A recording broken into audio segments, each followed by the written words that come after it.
Judy told me not to give you the long introduction because we hope you've all read it as you signed up, and you all know Judy anyway. But she's professor emeritus of art from NYU, and she taught ceramic courses for more than 30 years. She's an author of one of my favorite books, Confrontational Ceramics, from 2008. And one of the subjects in that is the topic this evening, which is Howard Kottler. And I think she's going to tell us about her relationship with Howard Kottler and then everything else about Howard Kottler. So without further ado, I'm going to turn the I'd say camera, but since I don't know where I am anyway, I'm going to mute myself in a moment and turn it over to Judy. Thank you so much, Margaret. I really appreciate what you're doing, and I think all of us know that Margaret's sense of dinnerware has created a museum that's quite unique in the world, and we're very grateful to you, Margaret. I'm going to, let's see, start. Let's see, there we go. Okay. Everyone can see my screen? Great. Yes, we can. Great, thank you. Well, Howard Kottler was, and I think continues to be, one of the most highly regarded artists and teachers of ceramic art in the United States. He's long been venerated among the ceramic intelligentsia. His reputation has continued to grow, appreciated now as an artist way ahead of his time, a postmodernist who appropriated art historical objects long before it was fashionable to do so. He simulated surfaces before pattern and decoration became popular styles, and he mixed up the handmade, the ready-made, and the homemade in ways which both confused and irritated the craft world, much as Duchamp had done several decades earlier. With an eye on the past, Kottler's work was also consistently rooted in the present. He produced objects reflective of the social, political, and artistic events of the 60s, the 70s, and the 80s. I met Howard at Ohio State, and this is the Duchamp to show you that Duchamp was a very important influence on his life. I met Howard at Ohio State University. Yes, I'm revealing my young age now, in 1960, and we became fast friends. I, the balabusta with the New York accent, who loved to laugh. I was 17, and he was the closeted gay who loved cutting edges, jokes, biting satire, and anything from New York City. When he moved to Seattle, and I returned to New York after our schooling, we spoke regularly over the next 30 years, and we often traveled together, such as the World Craft Council meeting in Japan. That's me with Howard and Patty Warashina. I forgot the other two, but maybe Marge knows who they are. When he frequently came to New York City to visit, he satisfied his passion for Broadway musicals, flea markets, antique shops, museums, corned beef sandwiches, and whatever was part of the vibrant gay bar scene of the 11th and 12th Avenues in the 60s and 70s, now known as the Meatpacking District. He flew east for my doctoral graduation, and I have to say, having him in my life was a direct influence for my choosing my dissertation topic of satire in contemporary American ceramic art, which then morphed 10 years later, as Margaret mentioned later in my book, Confrontational Ceramics. It is not easy to convey the essential being that was Howard. Personality, style, character, intelligence, humor, all the many nuances which illuminated the essence of his being was such an elusive, complex and subtle set of variables that even though one might use wonderfully descriptive language or tell an evocative story, there would always be something missing, something flat about understanding who he was. What would be missing, of course, would be experiencing the real thing, being there in his presence, being witness to the nuances of his voice, his ever-changing body language, his provocative, somewhat demonic behavior, and his impish playfulness. To me, his charm, his wit, the truth of his biting words, and his sensitivity. His delight with the discovery of a piece of Art Deco Noritake and the meticulous arrangements he made in his vast collection in his home. So this is Howard's living room and how he displayed the Noritake on the shelves. And here's an image of looking down into his living room. Oh, here's some more Noritake. And this is important to look at because the lusters and the way that he arranged pattern on his work, you will see later, was a direct influence on his work. And here's an image looking down into his living room from the second floor. You can see that even in his furniture, he had an Art Deco style of furniture. And the selections in his living room here also has a Mark Burns sculpture on the right and a Harry Soviak painting on the wall. By the way, Harry Soviak was a professor of painting in Philadelphia. He and his students and friends hunted for the wild Noritake in flea markets and antique shops, and he delighted in every newfound object, which only added to his vast knowledge. The Smithsonian picked up on his incredible collection and toured the collection for the Sites program, this exhibition of the catalog on the left. And it's a great catalog, and I still have some of them. If any of you want them, please contact me. He was, this is the view of the Noritake on the road in the Sites collection. He was an obsessed collector of many decorative and popular cultural objects, and these all influenced and informed his work. He collected French beaded bags, Art Nouveau jewelry, made in Japan deco dogs, and over 300 Hawaiian shirts. To know him was to witness his passion for work, his lasciviousness, his intelligent interpretation of history, his trust, his loyalty to friends, family, and students. Sometimes it was overwhelming. And for those seeking a narrow range of diversity and complexity in a relationship, as his wide swings in behavior, they would be unnerving. But there isn't an exhibition, a conference, a new musical on Broadway, or a chocolate cake that he loved to bake at his dinner parties that I don't think of him and miss his reaction and his feedback. So let's start with the back stamps. I know Martha Vita would be happy with that because she runs the Marx Project with back stamps of all the artists in America. So here's Howard's 3 back stamps. One is the K on the left, and then he would also carve Kottler. And the bottom one was done in platinum decal, which we used on the backs of his plates.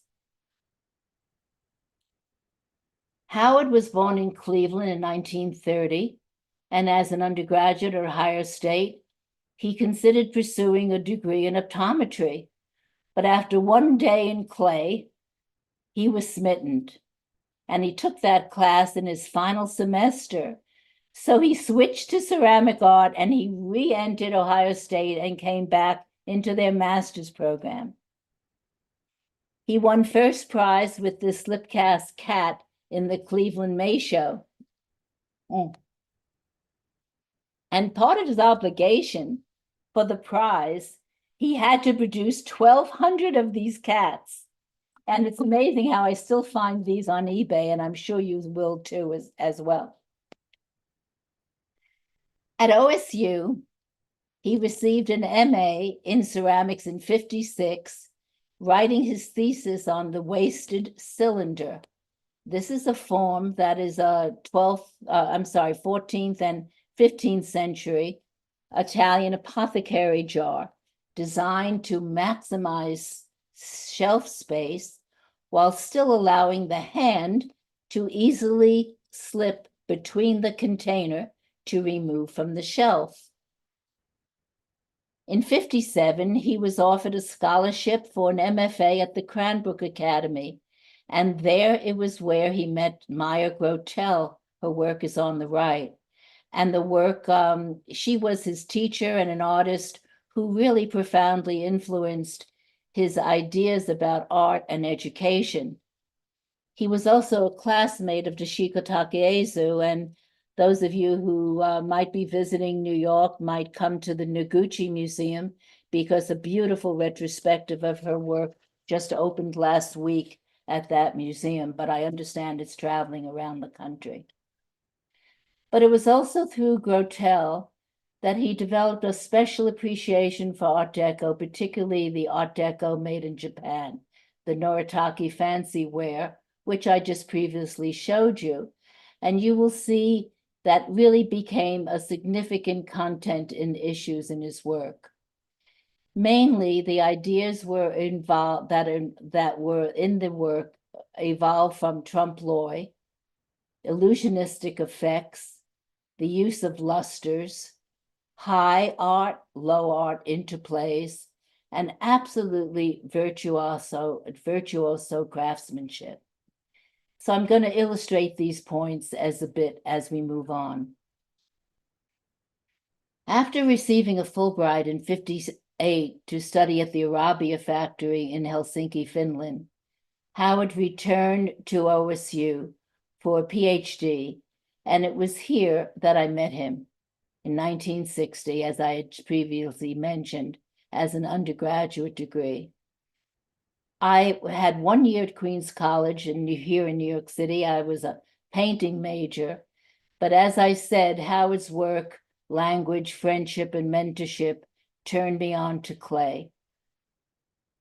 His doctoral thesis was based on a variety of experimentations. This previous slide, corncob, here, series of pots, he actually rolled the clay into crushed corn cobs onto the surface of the moist clay, and of course it fired out in the kiln, leaving these pockmarked firings. And then another topic for his dissertation was what he called the tear and repair series. These were worked in porcelain. This last series, I believe, was an expressionistic approach inspired directly by Peter Voulkos, in which the vessel was torn open and filled with slabs of clay. He even pasted fabric as a collage onto the surfaces. So the upper left pot, where I put the word fabric brocade, that is a white brocade fabric and glued on, and it's still glued to this day after so many years. While his earlier work was vested in the studio potter sensibility, inspired by his history of ceramics, his dissertation, I believe, established his strong aesthetic and his commitment to clay as a sculptural medium, and established him as an artist potter with roots in modern art. And I'm sure many of you in the audience, since I've seen you when we first started the discussion today, know from what I'm talking about how Voulkos loomed so large in our lives of really changing things around for the studio potter. He joined the faculty at the University of Washington in the late 60s, where he taught for 25 years along with his colleagues Bob Sperry and Patty Warshina. He never really cared for the Pacific Northwest. He was not really the, quote, out of doors type, close quote, but it did become a place where he could work and develop that irreverent personality, at first influenced by Bay Area funk and pop art. But clay readily lent itself to his beginnings explorations of raku, biomorphic vessels, and chalices with pinched and twisted handles and bodies. He investigated forms in the self-glazing clay known as Egyptian paste, and he loved the bright acidic colors inspired by probably those 300 Hawaiian shirts that I previously showed you. The bold patterns and the outrageous colors positioned these objects on the fringes of good taste. These are ideas he always was playing with. So titles such as Blue Butterfly Lips and Nibble Tips became the beginning of sexual puns and innuendo.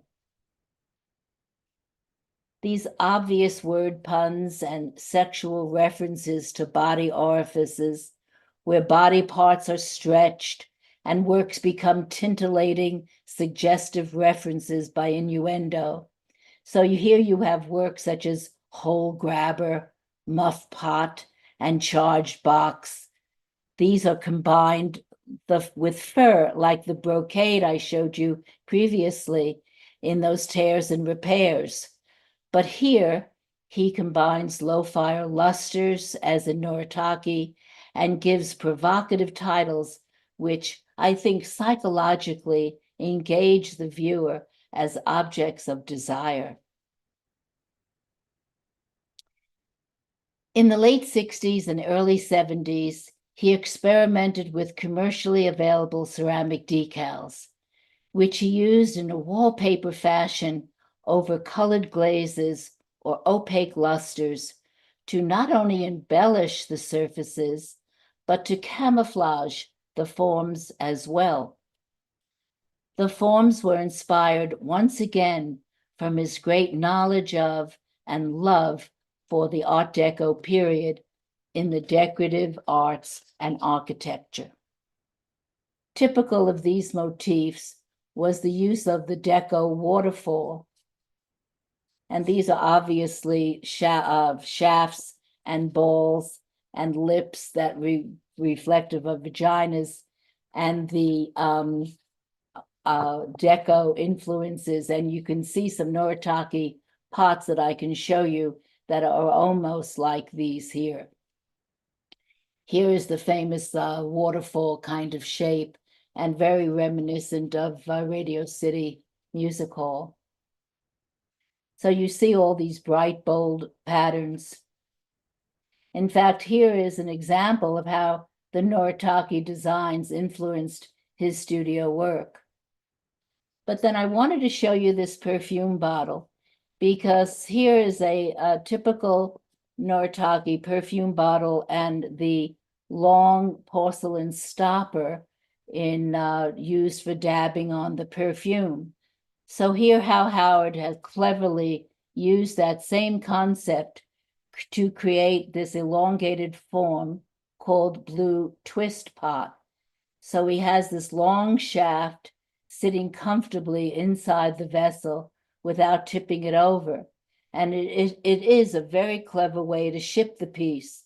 So on the right side, you see the piece disassembled.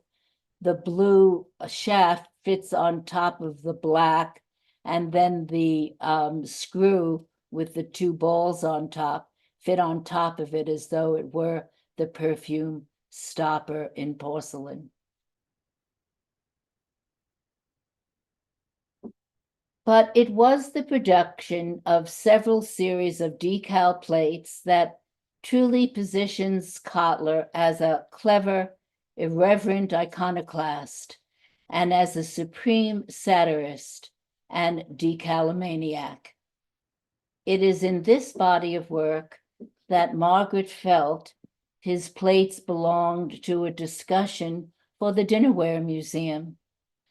I must admit, however, that I have never thought of dining off any of his plates, but I am delighted to present a selection from the hundreds of plates and themes that he played with.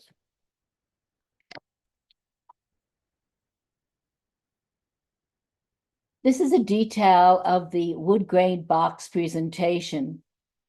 His plates here are about ideas, and his wit, irony, and cleverly appropriated imagery, created as a postmodernist, appropriated the signs and symbols, the styles and icons used from time-worn images such as the Mona Lisa or Abraham Lincoln or the farm couple of the painter Grant Wood's American Gothic, and the American flag that made Howard an icon who truly understood mass culture. The dour couple, pictured on Grant Wood's 1930 painting American Gothic, is of course a statement of perhaps a repressive farm culture. It is an image that has often been used for parodies, as we believe that Wood was a closeted homosexual.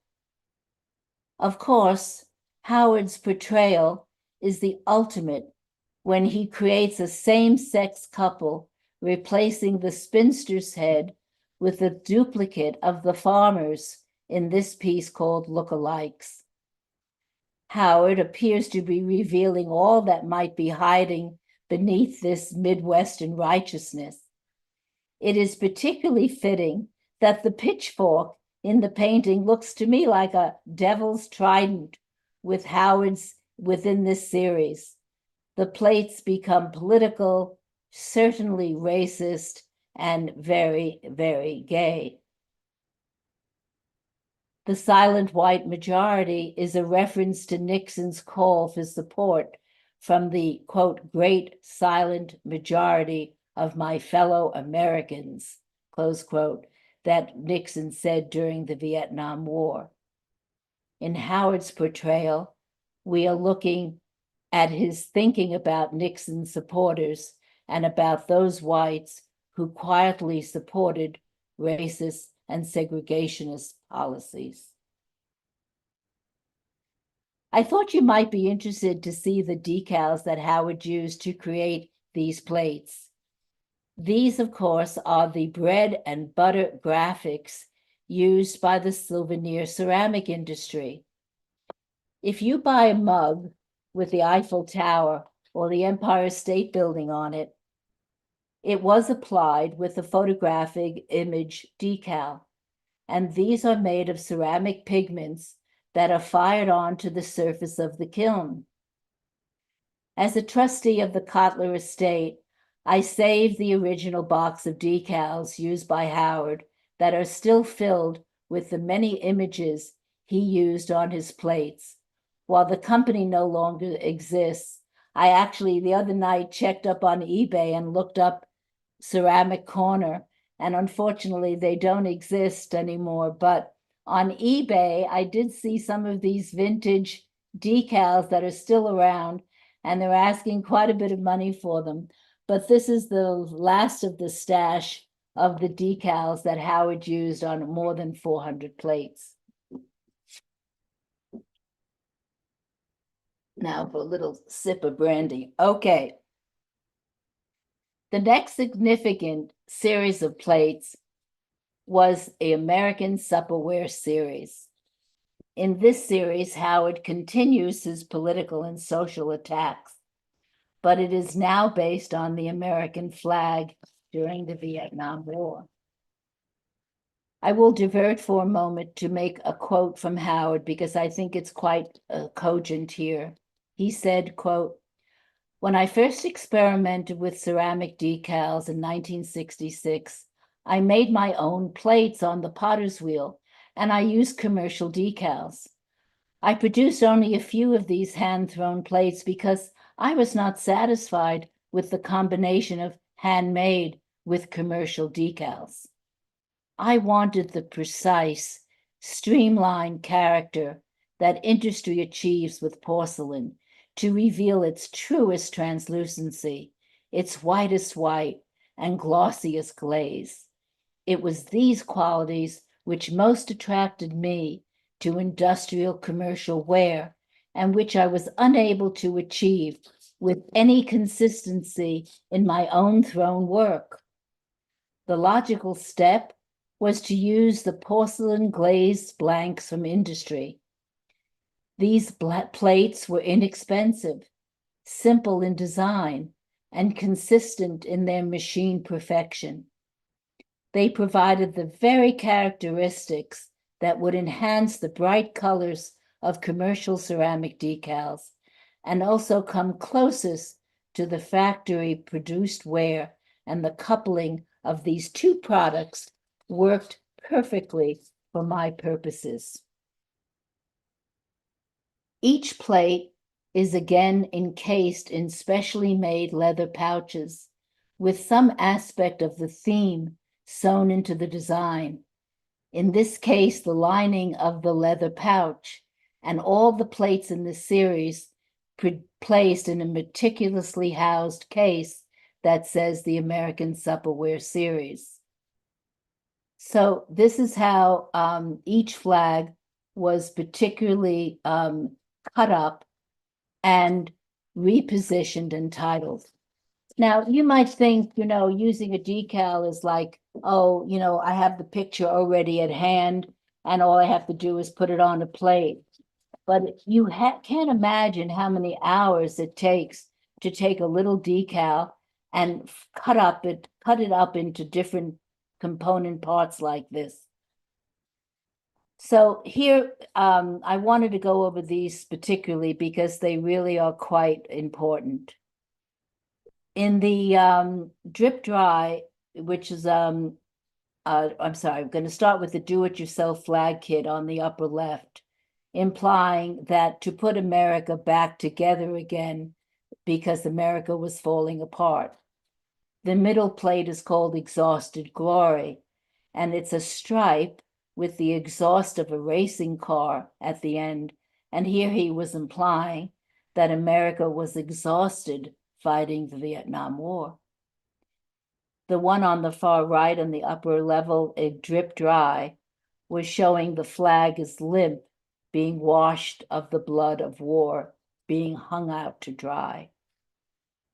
I'm sorry, Charming Liar meant, I think, both the musical instrument and that America was lying to the public. The middle one, Made in the USA, the flag is falling apart.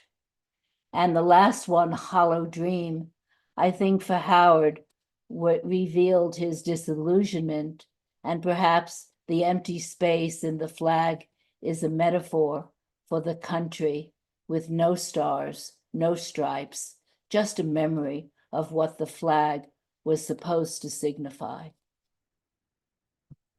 And here you see at the bottom the pouch for drip dry, and that was embroidered on. So you can see how meticulous every aspect of this piece was constructed. And here's another example of the flag kit. He did lots of variations, so it's not exactly the same flag kit as the previous one I showed you, but the Made in USA and Exhausted Glory pretty much remained the same.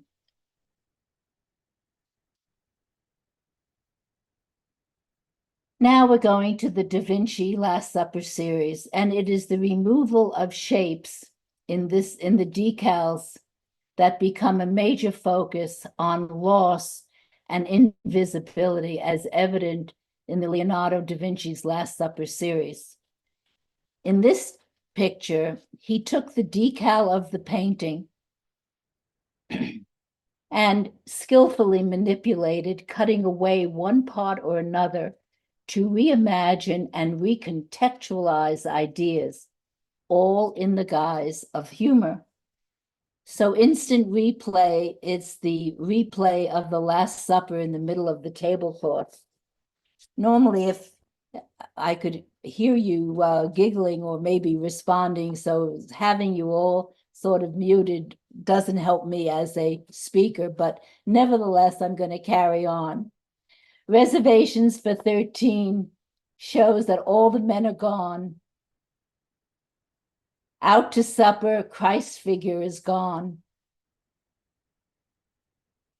Lost supper, the supper on the table is gone. Vanishing vanity, only the heads are remaining. Personalities plus, only the heads are missing. Da Vinci's revenge, all are gone. The food, the disciples, and Christ. Space supper, the entire background has been taken away. And finally, this was not part of the series, but I like this plate. He has the Christ figure overlooking the entire painting.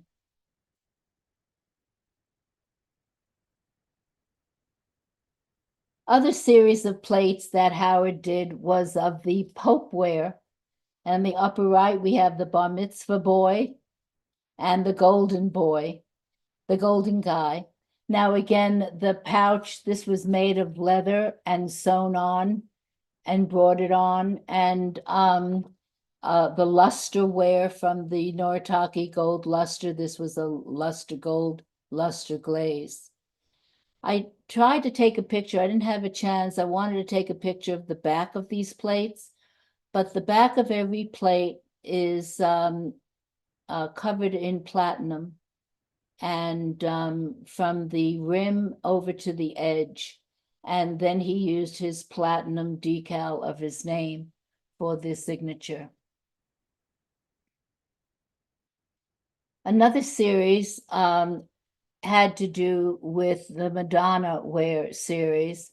And here we have Lincoln in Drag, or another title of the same work is All Men Are Created Equal. And he's taken sort of the black and white, heavy-headed, bearded Lincoln figure and reimposed it on the colorful Madonna. And the case for it is also beautifully embellished and in leather. The Blue Boy series was the most personal and I think sexually obvious series that Kottler kept, but it was much more private, and there were not as many of these made. This series reflected upon gay or pornographic innuendo, and it sort of a play on the blue movies, as gay themes were often called. And of course, boy is a gay man who is young or who is role-playing being young, and it was the title of a popular gay magazine at the time. In this series, Kottler, as usual, used coded messages. And of course, his love of wordplay, and being in 1975, Kottler was still quite closeted, not wanting to reveal his homosexuality for fear of losing his position at the University of Washington. The other series in the same slide, by the way, was this Gertrude to homage to Gertrude, which is a tribute to the 20th century writer Gertrude Stein, who was an American expatriate, Jewish and a lesbian, who wrote A Rose is a Rose is a Rose. And in this series, there are many permutations of juxtapositions of roses. Roses are written in a script formed of tiny flowers, which he obviously cut up and used from the larger sheet of decals.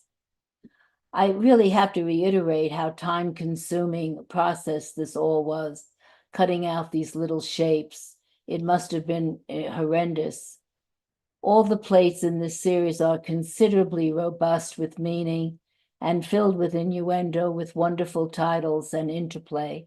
And I think references, as I said previously, with Duchamp or William Shakespeare, who's of course Ode to a Rose, and Georgia O'Keeffe, all of these used roses in their artistic content. Howard died in 1989 of lung cancer. No doubt, I think, due to the extreme use of luster glaze. The decals and the platinum luster glaze he fired on the back of his plates were incredibly toxic. And in those years, there was not really OSHA that came into ceramic departments and required studios to have proper ventilation. I know at NYU, when I brought up the subject about venting, originally, of course, the university didn't want to put the money in, but $300,000 later, a venting system went in. But Howard never had a venting system in his studio. It was all very closed, without fresh air. But I wanted to bring this book to your attention because the estate asked Vicki Halper to write a book on Howard's plates. And this book actually became a catalog for an exhibition at the Tacoma Art Museum in Tacoma, Washington.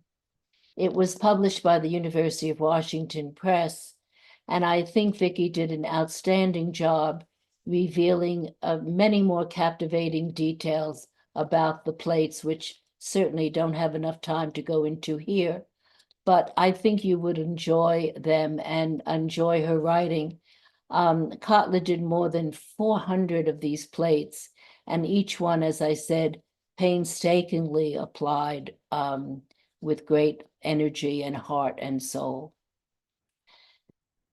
There is one glass group of work relevant to his industrial use of creating dinnerware that I feel will shed a deeper appreciation of his wit and playful manipulations of mixing pattern and surface, real and surreal imagery.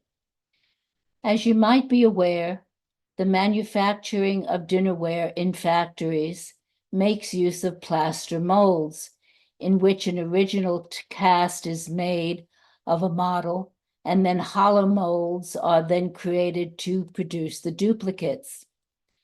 I worked at Lenox China for 8 years as their educational spokesperson, and their clay slip, which you see now pouring into the mold here, is known as clay slip. And the process is when that water clay goes into the mold, the plaster in the mold absorbs the water, and a thin eggshell coating of glaze is stuck onto the inside of the mold.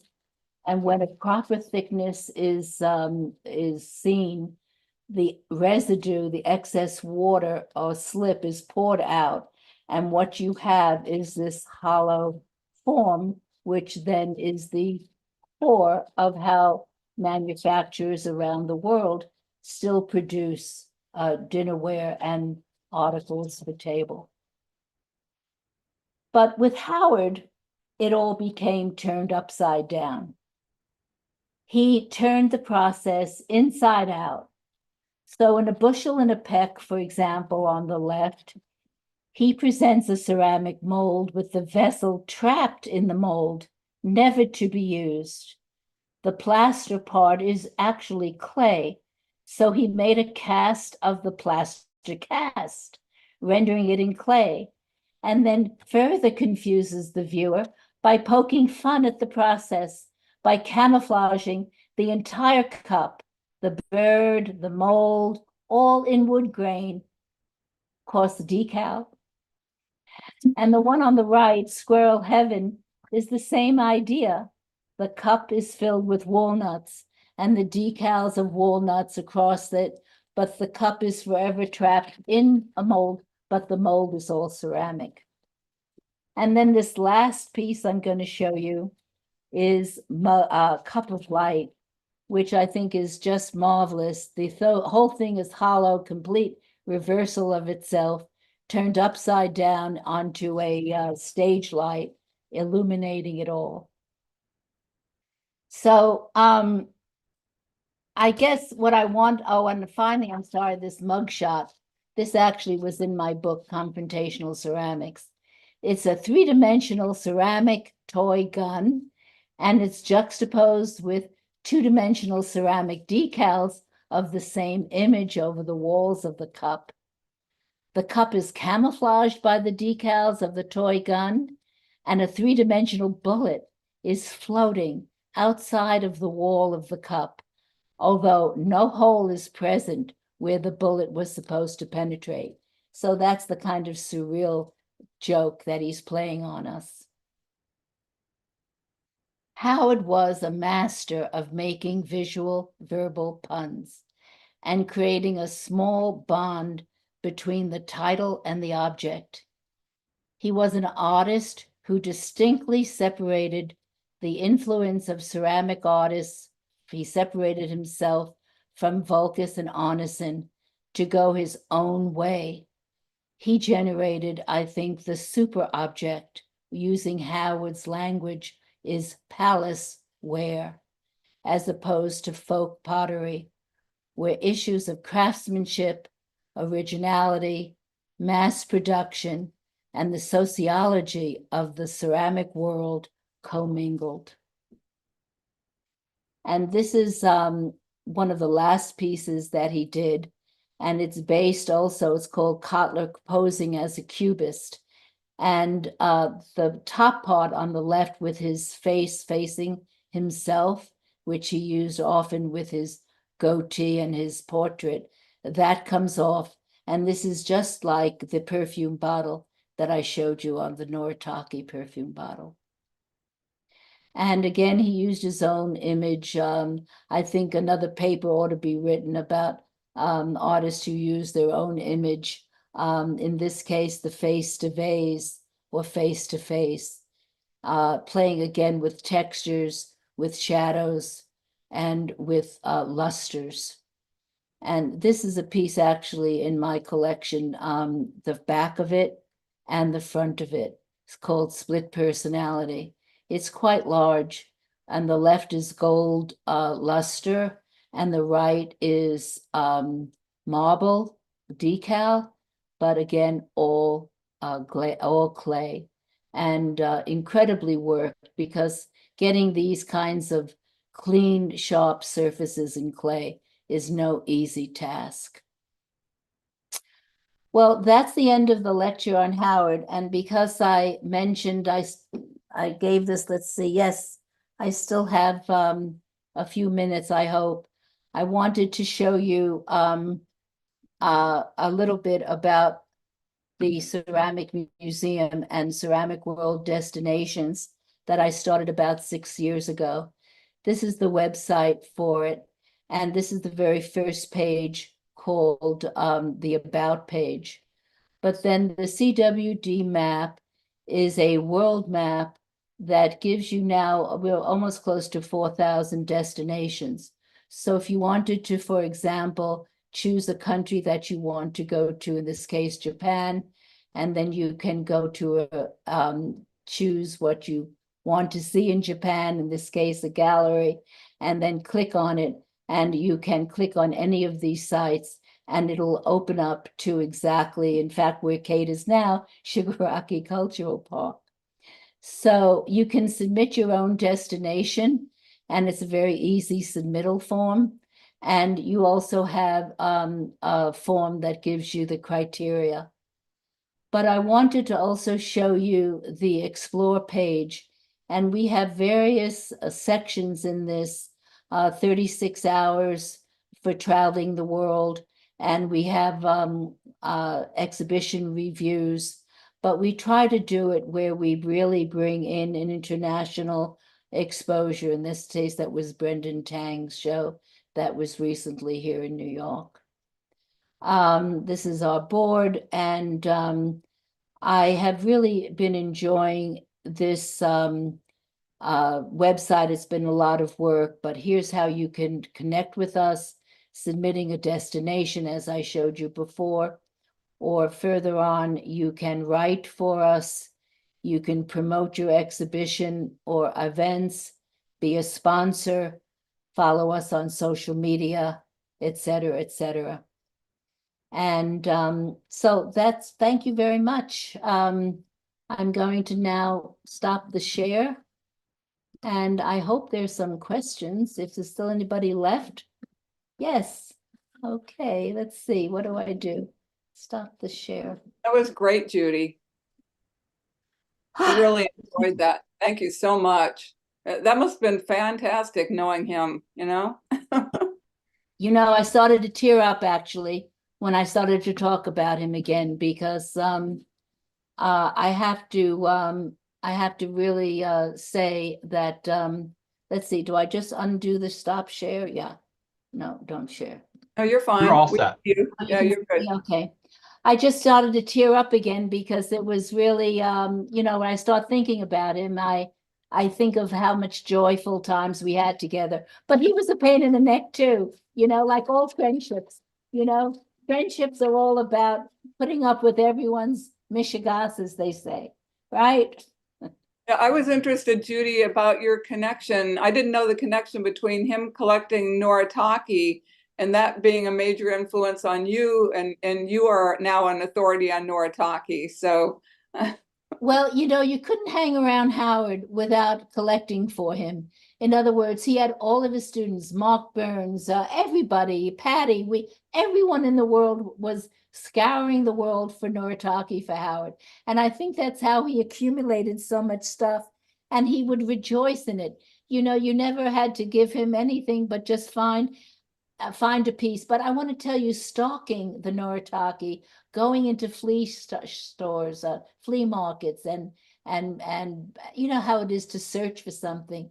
We always called it the sort of the hunt for the wild Noritake. You never knew what you were going to come up with.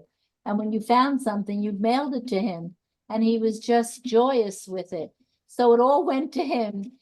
That's why, you know, and then, you know, when he died, I sort of inherited it. I started a Noritake collectors club, and they're still going quite strong. And that is an interesting group, Margaret, you might want to have on board. But everyone has become an expert with Noritake because we learned so much by studying its history. Don't forget, it was designed in 1921, right here on 23rd Street in Manhattan. The designers would look through Vogue magazine or popular culture magazines to see what women were buying. And so it was called sort of a poor man's deco because we couldn't afford the Paris deco, but we could afford the Noritake. And Noritake company made them to lure women into the china shops to buy their dinnerware. So they were always meant to be come-ons kind of lures, and they were. And I have one of these days I'm going to do a lecture for you on Noritake, because I think the wall pockets, the plates, the chargers, the various component parts for dinnerware would be extraordinary for your memberships to see. thank you. And are some of the pieces that you have given the museum that are Noritake, are those things that Howard Kottler might have had? Yeah, they're all collected from Howard, yeah. I'll have to make a note of that in our cataloging. That's very interesting. On the back of them, some of them are things that I have bought, and I have it with my back stamp, my museum back stamp, and some were Howard's with his. But I think I noted that. Maybe the ones I have to check, I think the ones I gave you were the thing. Oh, the Rochester ones, those things I bought myself.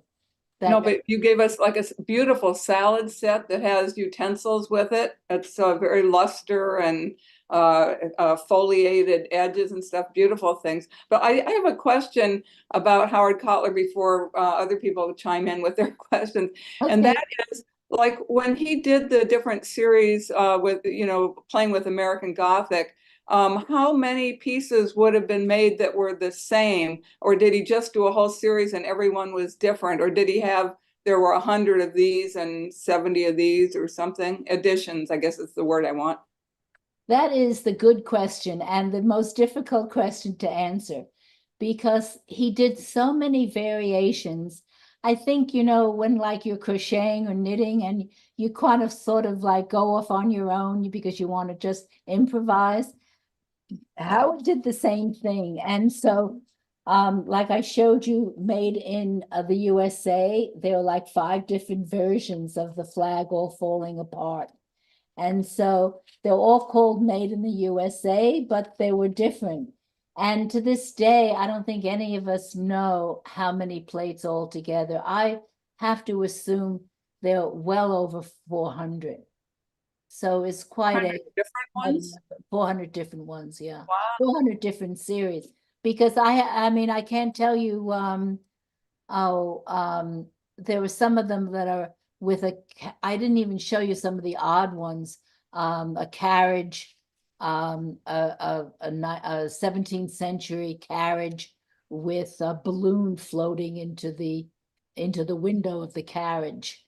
Anyway, the imagery is so incredible. Whatever the decals were, that's how he used them as an imaginative way to put them on a plate. And of course, the titles became so important to the understanding of what he was trying to say. I hope I got that across to everyone. It's not just the plate with the flag, but it's the title, like Exhausted Glory. It's the double entendre of Old Glory and the exhaust of a racing car.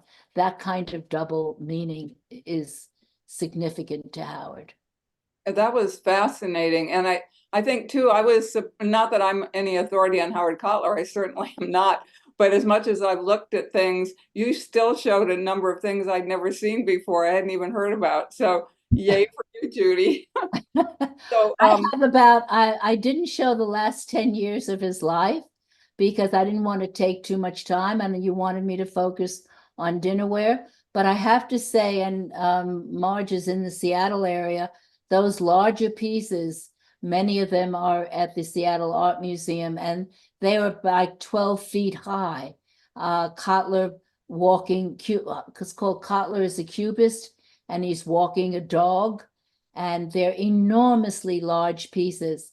And when I do another lecture for you, I'm going to show you the little made in Japan dogs, the ones that are cheap, not Noritake, the little MIJs. You know, those little figurine dogs you can buy for $3 now on eBay. I have a big collection of those, but I can show you the image exactly that Howard took from a little 2-inch dog and blew it up to a large scale sculpture. Much the way that Jeff Koons, I think, works. Anyway, that's another topic. you have questions from? Seeing there are a number of comments. Thank you. This was terrific. Always been interested in Howard's work since I first got into clay. What an illuminating talk. Thanks a bunch for doing this. There was one question or comment. I think someone wanted to ask a question live. That would be lovely. So Matt, do you have the capability of turning people's cameras or their mics on, or do we not want to do that? No, they are right now it's set so that they can unmute themselves or start their video right now. You'll just want to either raise your hand or turn your camera on, and I would love real feedback. So generally all the comments are just, they loved it. The adoration of the audience. So that's wonderful. So well, I think, you know, I have the feeling that you're all very informed, and I wanted to illuminate you know, something in a way that would be of interest to you. Kate, you have a hi, Kate. I was curious about so for the dinnerware, you know, he created the leather sleeves for these plates to go in and the boxes. Then, I mean, how did that all come about? Because I think not everyone thinks to that extent about where the work gets placed, you know. It's a very good question, and I think you're picking up on the fact that he was a perfectionist, and that if a museum was going to and all the museums wanted these box plates when he died. So that the plate in and of itself, while significant, was that much more important when it was in a proper housing. And the proper housing was meticulous. He found, I think one of his students was a seamstress, and Howard used his students quite a bit, and not in a bad way. I mean, you know, when you're a teacher, you want to employ as many of your students' skills to show them the process. And while they're bringing their skills to the solution of a problem, they're feeling part of the art-making process. And I think that's the kind of lesson and Howard was always teaching. So you never minded doing things for him because there always was the bigger picture. So he had, I think, a student made the pouches. You know, the dynamic of how it was done isn't important. I think the thinking of something in the larger picture, the presentation, is so important. You know, there's another artist that I used in my book. I just forgot his name for a moment.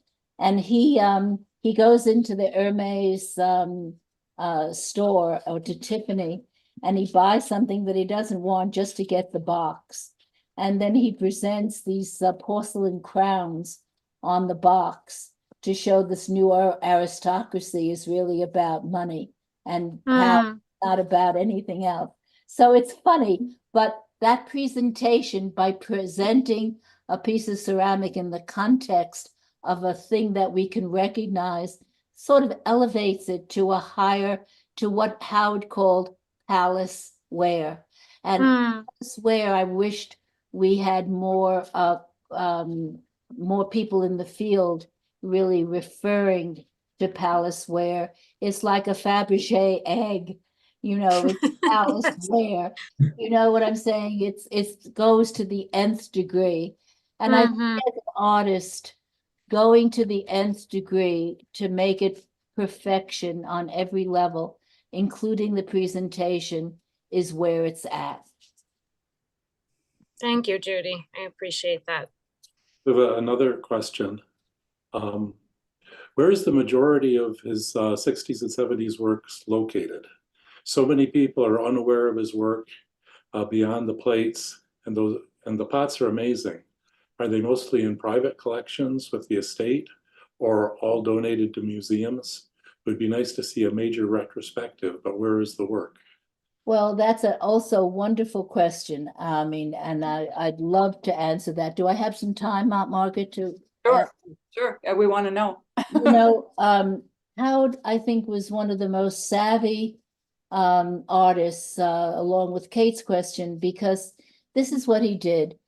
He decided that he would gather all of his work in slides, and then he chose 5 museums around the country, and we divided the work in each period of his life, every 10 years, and presented slides to these 5 museums. The first museum, I think, was the Seattle Art Museum, and they could select one piece from every they could select up to 10 pieces, but they had to be from every decade of his life.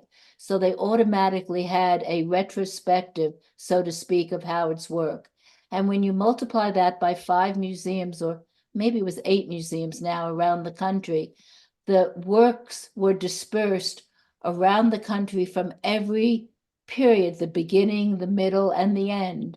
So that the hope was that, and they also got a sizable amount of money when when the trustees sold his house and all the furniture and everything. All that money went to the museums to display the work and to keep it in the front burner, so to speak. And in fact, the idea was such a good one. I really haven't had a chance to write it up as a way of giving to museums. But museums not only need the work, but they also need money to keep the work in the front burner. So I thought Howard's hope was, and it was mine too, and I haven't had the time to do it, but to have a retrospective, since each of these 8 museums have beginning, middle, and end of his work, imagine what a rotating show that would be, that would show that full range of work. So I have to say that a lot of this work is in these museums. Some of it does come up occasionally on auction that I see. And he did give me a lot of pieces. Some pieces I bought because over the years I wanted to support him as well and support him when I could. And you know, what are friends for, right? We each buy each other's work as we come up. I've sort of relish in the idea of buying under recognized or new artists, what they call emerging artists, because you never know where they're going to be 20 years, 30 years from now. Anyway, I think so I have quite a bit, and my collection also is going to go to some museum somewhere sometime to benefit MoCA anyway, at least to keep this website going as Thank long you as very I much. can. Another question? If there's any other questions, I think we're going to wrap it up in a couple minutes, but if somebody has a question, we have time for like one more. It looks like Jennifer has a question. Okay. No, actually, this has been absolutely fantastic. Judy, I don't know if you remember me, but we toured an exhibition, Confrontational Clay, with Exhibits USA many years ago, and that's when I learned about you and Howard Kottler and many other of the ceramic artists that you mentioned today. So it's Jennifer, wonderful. bless you. The Exhibits USA is one of the best organizations that ever helps a independent curator like myself. And I have to say that I think you did 2 exhibitions with me, and I loved the touring. I think it was one of the longest running ceramic exhibitions ever. I think it ran for 3 years and it toured all over the United States. And I was That's just, wonderful. I have to tell you that I learned a lot as a curator because the work was very confrontational. And when that show went to some museums, like the work of a woman that had a mastectomy, and the museum director didn't want it on display. And I was so shocked as a young gal curating a show.